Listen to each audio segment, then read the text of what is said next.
Thanks for hopping on my lunchtime pals. As you can tell, this is not a live this week. I know. I am on a girls trip to Disney for a bachelorette party with my husband's family, so I was not able to hop on and do a live, but I still have a super funny video for you to watch.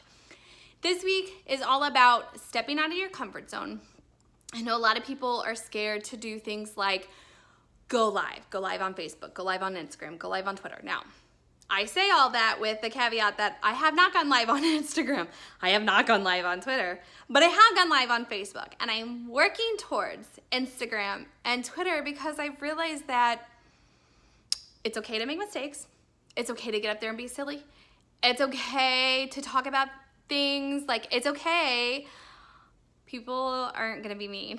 And if they are, like, seriously, you don't know them. Who cares about them? They're one in a million people, and you don't have to listen to the haters. Just know that there are plenty of people out there who are going to be super excited for you. There are plenty of people who are gonna enjoy watching you, and some people might not, and who cares? Because then that just means that they're not your people.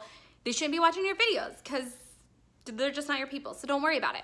So this week, I put together a gag reel of some of the stuff that I have done on Facebook Lives, mind you, not recorded video, like straight up Facebook Live for people to see.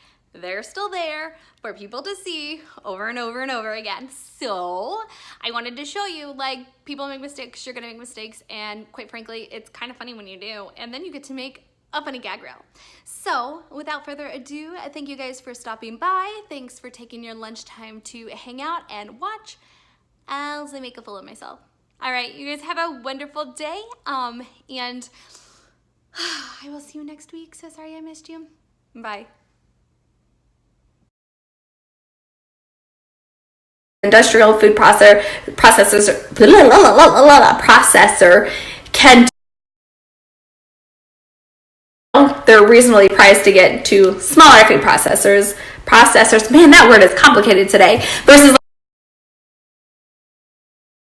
a yeah, I can't talk today.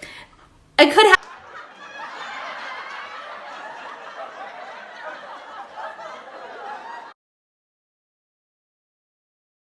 never heard this song before.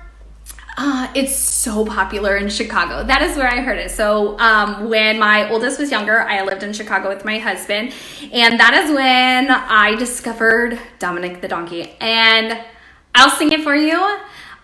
Please be advised that I do not have a good singing voice. So my kids don't have a good singing voice because their mother doesn't have a good singing voice. So here we go. All right, you ready? Ugh, I'm so embarrassed. Oh, my face is turning red. All right, ready? Goes. Jiggity G, hee-haw, hee-haw. It's Dominic the Donkey. Jiggity G, hee-haw, hee-haw. The Christmas Italian donkey. Okay, there's so much more, but I'm not gonna sing it for you. My favorite, if you haven't heard it, go to YouTube, because I don't think I found it on Apple Music. I think you still have to find it on YouTube. Go to YouTube, type in Dominic the Donkey, the Christmas Italian donkey, and listen to it. It is so funny. I love that. My absolute... My sister's like, seriously, you just did that on a live on Facebook. Well, maybe people won't see it. You never know.